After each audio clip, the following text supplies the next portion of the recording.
Find us at 4 o'clock. 25 yards.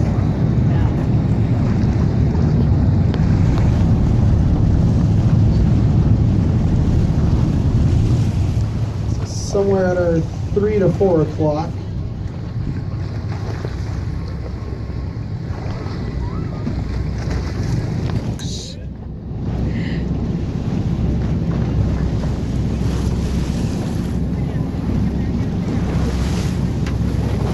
There she is.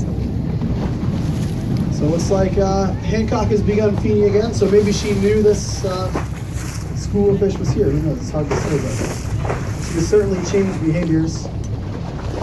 And if you look, she is now feeding at the surface about 150 yards away from this lobster trap at 1 o'clock.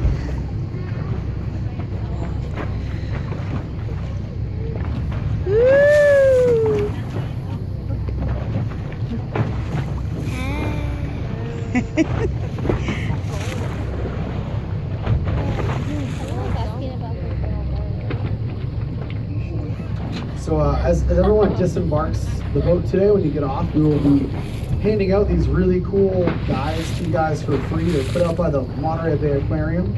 And what they are is they're sustainable seafood guys. So there is seafood you can eat from our ocean that's very sustainable. We'll put it this way, it's not bad for the ocean, and then it'll also give you like decent options, and then we'll give you red options, like stuff to avoid, like farm raised shrimp from overseas. A lot of times it's grown in mangroves in Southeast Asia, destroys the mangrove. Anything shark related at all is like an avoid. So stuff like that. So by choosing seafood and that asking questions, you can really make a huge difference, getting people thinking about where their fish is sourced. Our bubble's at 2, about 180 or so yards away from our boat at 1 o'clock. Open mouth feeding, there we go.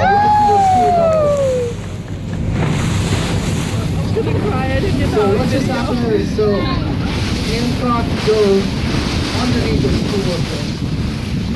She blew bubbles out of her blowhole, pushed the fish to the surface, and then she came up through those bubbles and the school of fish with her mouth.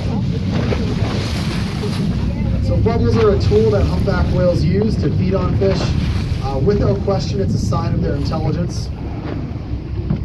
I think a lot of people on board would agree that once an animal is using a tool consciously to set a trap and to feed, it's undoubtedly a sign of how intelligent they are.